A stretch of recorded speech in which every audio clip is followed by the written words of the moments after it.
Salam saudara sekalian, puji Tuhan. Hari ini kita akan kembali belajar merenungkan firman Tuhan. Dan hari ini secara khusus kita akan bicara tentang kekhawatiran. Saya akan bacakan dari kitab Mazmur pasal yang ke-55 ayat 22. Demikian firman Tuhan. Serahkanlah khawatirmu kepada Tuhan, maka Ia akan memelihara engkau. Tidak untuk selama-lamanya dibiarkannya orang benar itu goyah. Saya ulangi, serahkanlah khawatirmu kepada Tuhan, maka Ia akan memelihara engkau. Tidak untuk selama-lamanya dibiarkannya orang benar itu goyah. Saudara sekalian, bicara mengenai kekhawatiran itu bisa menyerang siapa saja. Tidak peduli suku apa, agama apa, status sosial apa saudara, dari yang miskin sampai yang kaya, semuanya bisa diserang yang namanya kekhawatiran. Karena kekhawatiran itu bisa menyerang dalam berbagai bidang kehidupan, bukan saja masalah ekonomi, juga masalah hal-hal yang lain itu bisa diserang yang namanya kekhawatiran saudara. Memang ada kekhawatiran yang boleh dikata wajar, tapi ada kekhawatiran yang tidak wajar. Kekhawatiran yang wajar misalnya saudara, kalau kita punya anak disuruh belajar tidak mau ya, malah lebih banyak mainan game. Mungkin kita khawatir kalau apa? Kalau anaknya nggak naik kelas, itu adalah kekhawatiran yang wajar. Atau kalau kita punya anak kecil saudara, bermain di jalanan yang ramai, kita juga khawatir kalau terkena kendaraan yang lewat. Itu adalah hal yang wajar. Kekhawatiran sebagai bentuk perhatian, kepedulian kita kepada anak kita. Tetapi ada kekhawatiran yang tidak wajar saudara. Kalau dalam Kamus Besar Bahasa Indonesia di sana dikatakan kekhawatiran berarti cemas saudara. Rasa cemas yang berlebihan terhadap suatu masalah atau situasi. Dan itu menguasai hidupnya, menguasai pikirannya, menguasai hatinya saudara. Jadi cemas yang berlebihan yang akhirnya membuat seseorang tidak melakukan sesuatu yang baik, tidak melakukan apa yang seharusnya dilakukan. Maka kekhawatiran itu adalah kekhawatiran yang tidak wajar. Saudara, kalau bicara khawatir, kalau kita melihat di dalam Alkitab, ternyata kekhawatiran itu adalah bagian daripada kutuk, saudara. Ya. Kalau di dalam Perjanjian Lama, di dalam kitab Ulangan, khawatir itu ternyata bagian daripada kutuk. Di dalam Ulangan 28 saudara, Ulangan 28 ayat 58 di sana dikatakan, jika engkau tidak melakukan dengan setia segala perkataan hukum Taurat yang tertulis dalam kitab ini, dan kau tidak takut akan nama yang mulia dan dahsyat ini, yakni akan Tuhan Allahmu. Nah, dampaknya apa? Ayat 66. Hidupmu akan terkatung-katung, siang dan malam engkau akan terkejut dan khawatir akan hidupmu. Khawatir akan hidupnya saudara. Ternyata khawatir itu juga adalah bagian daripada kutuk. Kutuk yang akan dialami oleh mereka yang apa saudara? Yang tidak mau melakukan firman, yang tidak mau setia melakukan kebenaran firman, tidak punya hati yang takut akan Tuhan, tidak punya hati yang hormat akan Tuhan. Ternyata itu mendatangkan kutuk, dan kutuknya adalah apa saudara? Hidup dalam kekhawatiran, kekhawatiran akan hidupnya. Nah, kekhawatiran ini harus diatasi saudara sekalian. Karena kekhawatiran itu bisa menyebabkan dan berdampak sesuatu yang sangat negatif dalam kehidupannya. Dan juga itu akan memberikan dampak yang negatif bagi orang lain. Alkitab mengatakan bahwa kekhawatiran itu bisa membungkukkan badan saudara. Bisa membuat badan kita jadi bungkuk. Dan kekhawatiran itu tidak membawa sukacita, tidak membawa damai bagi dirinya, dan tentunya juga bagi orang di sekitarnya. Orang tua yang dipenuhi dengan kekhawatiran itu akan menarik apa saudara? Menarik kegelisahan, akan menyingkirkan rasa damai bagi orang yang ada di sekitarnya. Mungkin bagi anaknya, bagi pasangannya, saudara. Oleh sebab itu yang namanya kekhawatiran itu harus diatasi. Kekhawatiran itu harus dibuang, saudara. Nah, bagaimana kita menyelesaikan kekhawatiran? Nah, di dalam Mazmur 55 ayat 22 di sana dikatakan, serahkanlah khawatirmu kepada Tuhan, maka Ia akan memelihara engkau. Tidak untuk selama-lamanya dibiarkannya orang benar itu goyah. Saudara sekalian, meskipun hidup dalam kebenaran, itu tidak lepas dari yang namanya khawatir. Tetapi ketika orang hidup benar, maka Tuhan akan turut menyelesaikan kekhawatiran itu. Jadi ketika kita khawatir, saudara, yang pertama kita harus introspeksi diri. Apakah kita khawatir yang wajar atau khawatir karena kutuk? Kalau kita menghadapi kekhawatiran yang terus-menerus, saudara, khawatir karena kutuk, berarti tidak ada jalan lain, kita harus bertobat. Kita harus mau berubah. Ya. Karena khawatir karena kutuk tadi akibat tidak mau taat kepada firman, tidak mau takut sama Tuhan, saudara.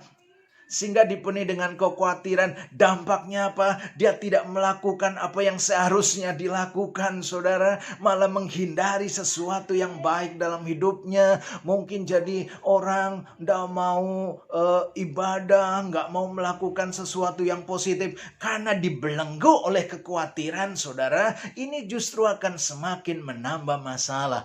Oleh sebab itu, bagi setiap kita yang khawatir, kita harus menyelesaikan masalah itu. Kita harus bertobat. Jangan lagi menjadi orang yang tidak hormat sama Tuhan. Kita harus belajar menjadi pribadi yang taat sama Tuhan. Jangan menganggap remeh firman Tuhan, saudara. Itu yang pertama. Kita harus cek diri kita. Apakah sekarang kita dalam posisi taat sama firman apa tidak? Dalam posisi sebagai orang benar atau orang tidak benar? Kalau kita dalam posisi sebagai orang benar, kita khawatir, saudara, maka Tuhan akan menolong kita. Tetapi ada hal yang harus kita lakukan. Apa, saudara, di sini dikatakan? Serahkanlah khawatirmu kepada Tuhan, maka Ia akan memelihara engkau. Tidak untuk selama-lamanya dibiarkannya orang benar goyah. Jadi kita harus kembali menjadi orang benar, kemudian kita menyerahkan kekhawatiran kita kepada Tuhan. Saudara, ketika kita khawatir kita yang diserahkan kepada Tuhan. Ini juga kembali ditegaskan di dalam 1 Petrus 5 ayat 7. Di sana dikatakan, serahkanlah segala kekhawatiranmu kepada Tuhan. Kita punya khawatir, saudara. Mungkin khawatir dalam hal ekonomi, khawatir dalam hal penyakit, khawatir dalam hal yang lain-lain. Karena tadi khawatir itu bisa menyerang dalam segala macam bidang. Tetapi kekhawatiran itu bisa diatasi.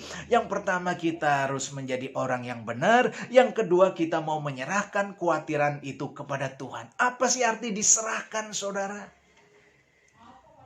Menyerahkan kekhawatiran kita. Kekhawatiran yang membelenggu pikiran hati kita. Kita serahkan kepada Tuhan. Sebagai contoh misalnya, saudara, ketika orang naik kendaraan, ya, naik pesawat, naik kereta, atau naik bus, ya, kita kan bawa tas, mungkin ransel atau koper yang besar. Nah, dalam setiap kendaraan yang kita naiki, baik itu kereta, bis, atau pesawat, itu ada bagasi. Nah, bagaimana agar meringankan beban kita? Maka koper yang kita bawa, tas yang kita bawa, kita taruh saja di bagasi. Kita bisa duduk dengan tenang, dengan nyaman, saudara. Tas kita taruh di bagasi itu. Ya. Jadi, kekhawatiran itu ibarat tas yang membebani kita, saudara. Nah, itu harus ditaruh di bagasi sehingga kita tidak terbeban, kita bisa tidur, kita bisa duduk dengan tenang, dengan santai, saudara. Nah, demikian juga kekhawatiran dalam hidup kita. Kekhawatiran yang membelenggu, yang membebani hidup kita, kita serahkan kepada Tuhan. Saudara, Bagi saudara yang memiliki uang, kan tidak khawatir saudara kalau uang saudara itu ditaruh di bank. Ya. Banyak orang nggak khawatir kalau menaruh uang yang banyak. Ada mungkin bukan saja puluhan juta, ratusan juta, bahkan miliaran. Mereka nggak khawatir taruh di bank. Mungkin sebagai tabungan, sebagai deposito saudara. Mereka percaya, serahkan ke bank. Ya. Kenapa mereka percaya saudara? Padahal tidak ada jaminan yang pasti bahwa uang itu aman. Tapi mereka mau menyerahkan itu kepada bank. Karena mereka tahu itu akan mendatangkan keuntungan. Saudara, demikian juga dalam hidup kita. Apalagi kita mau menyerahkan kepada Tuhan yang memegang kehidupan kita, yang maha kuasa, maha dahsyat. Kita serahkan kekhawatiran kita. Mari kita cek, kita sedang khawatir dalam bidang apa. Kita serahkan kepada Tuhan. Setelah kita serahkan, mari kita melakukan, mentaati firman. Melakukan firman, takut akan Tuhan. Saudara sekalian, kita melakukan apa yang seharusnya kita lakukan dalam hidup kita. Kalau kita khawatir, jangan sampai kita justru menjauh kepada Tuhan. Kita serahkan kekhawatiran kita kepada Tuhan, dan kita semakin mendekat kepada Tuhan, kita semakin taat kepada Tuhan. Maka percayalah, kekhawatiran itu Tuhan akan menyelesaikan dalam hidup kita. Tuhan akan campur tangan, Tuhan akan menolong di dalam kehidupan kita. Saudara, saya juga akan bacakan di dalam Filipi 4 ayat 6. Di sana dikatakan, janganlah hendaknya kamu khawatir tentang apapun juga. Saudara, kekhawatiran yang berlebihan itu Tuhan tidak mau. Makanya Tuhan katakan jangan. Janganlah hendaknya kamu khawatir tentang apapun juga. Tetapi nyatakanlah dalam segala hal keinginanmu kepada Allah dalam doa dan permohonan dengan ucapan syukur. Artinya apa saudara? Ketika kita khawatir, kita justru harus mendekat kepada Tuhan. Bukan menjauhi Tuhan. Kita mendekat kepada Tuhan. Semakin dekat dengan Tuhan saudara, sampai membangun keintiman dengan Tuhan. Sehingga apa saudara? Kita bisa menyerahkan segala kekhawatiran kita, jujur kepada Tuhan untuk segala kekhawatiran kita, dan kita akan dipenuhi dengan syukur kepada Tuhan. Jadi saudara sekalian, itulah hari ini bagaimana kita mengatasi yang namanya kekhawatiran yang bisa melanda dan menyerang siapa saja. Yang pertama, ketika kita dipenuhi dengan kekhawatiran, mari kita cek kehidupan rohani kita. Kalau memang kita dalam keadaan tidak takut sama Tuhan, gak hormat sama Tuhan, dalam keadaan gak taat sama Tuhan, kita harus bertobat. Jadilah orang yang benar saudara. Jadilah orang yang takut akan Tuhan. Setelah kita koreksi diri, kita mau bertobat, lalu kita serahkan kekhawatiran itu kepada Tuhan. Di dalam menyerahkan kekhawatiran pada Tuhan, kita lakukan apa yang seharusnya kita lakukan sebagai umat Tuhan, sebagai hamba Tuhan. Kita lakukan yang baik, yang positif, dan kita harus semakin dekat sama Tuhan. Percayalah, Tuhan akan semakin memberkati hidup kita. Saudara sekalian yang dikasihi oleh Tuhan, di tengah kekhawatiran, kita harus tetap serahkan hidup kita ke tangan Tuhan, ke dalam kasih Tuhan. Nanti tangan Tuhan yang maha kuat, yang maha dahsyat itulah Tuhan akan nyatakan dalam hidup kita. Pertolongan Tuhan itu nyata dalam hidup kita. Tidak ada yang mustahil bagi Tuhan. Tidak ada yang tidak mungkin bagi Tuhan. Dan tentunya juga bagi orang yang percaya, Tuhan siap memberikan pertolongan. Tuhan memberkati. Saudara, mari kita akhiri dengan sebuah nyanyian, tiada yang mustahil bagimu, dan kita bisa nyanyi bersama-sama. Dan biarlah nama Tuhan saja yang dipuji dan diagungkan. Haleluya.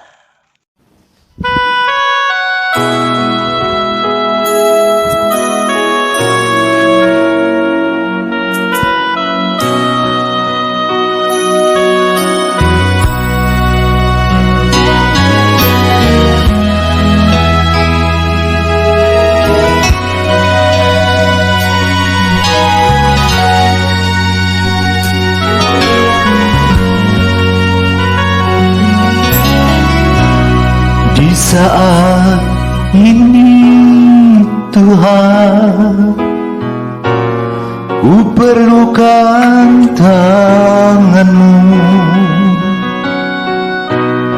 Ku perlu jamahan-Mu Tuhan, untuk mengubah hidupku.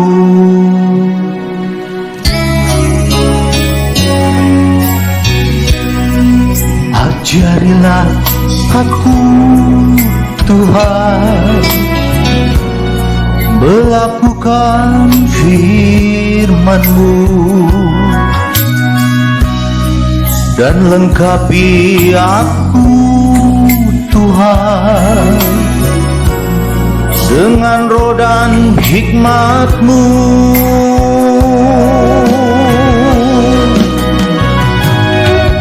Tiada yang mustahil bagi-Mu,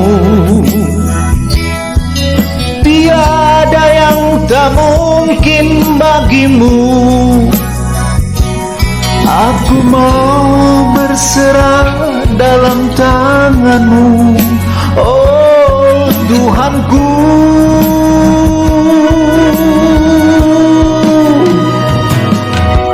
Firman-Mu itu pelita bagiku,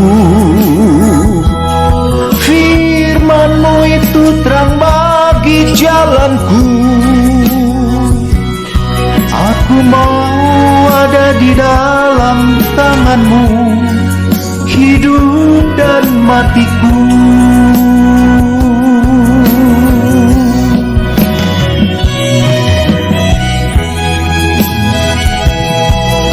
Inilah hidup kami Tuhan, kami serahkan dalam tangan-Mu yang maha kuat. Amin, yang amin, maha dasar. amin.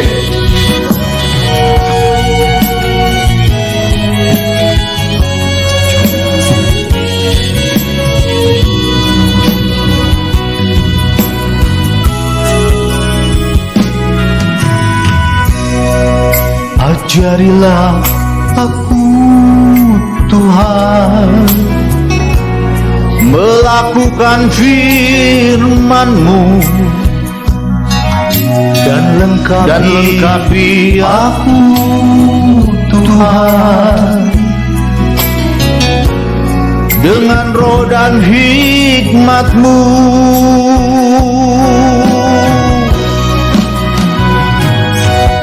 Tiada yang mustahil bagi-Mu,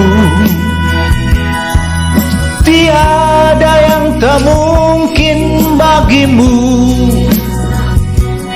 Aku mau berserah dalam tangan-Mu, oh Tuhanku.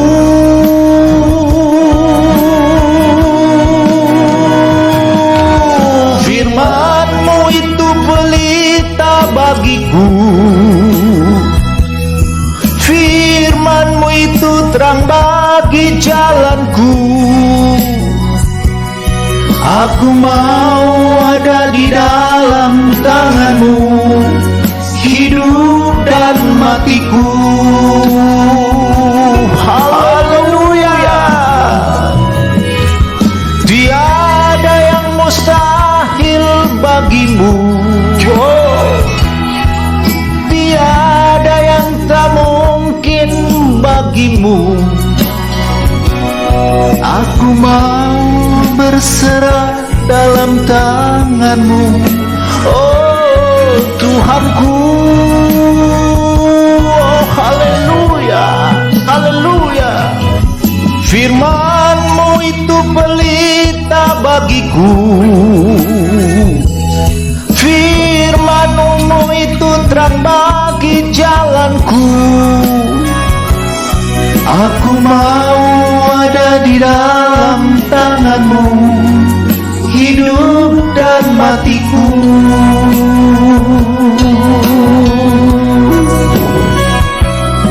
Aku mau ada di dalam tangan-Mu, hidup dan matiku. Oh Jesus, haleluya, haleluya.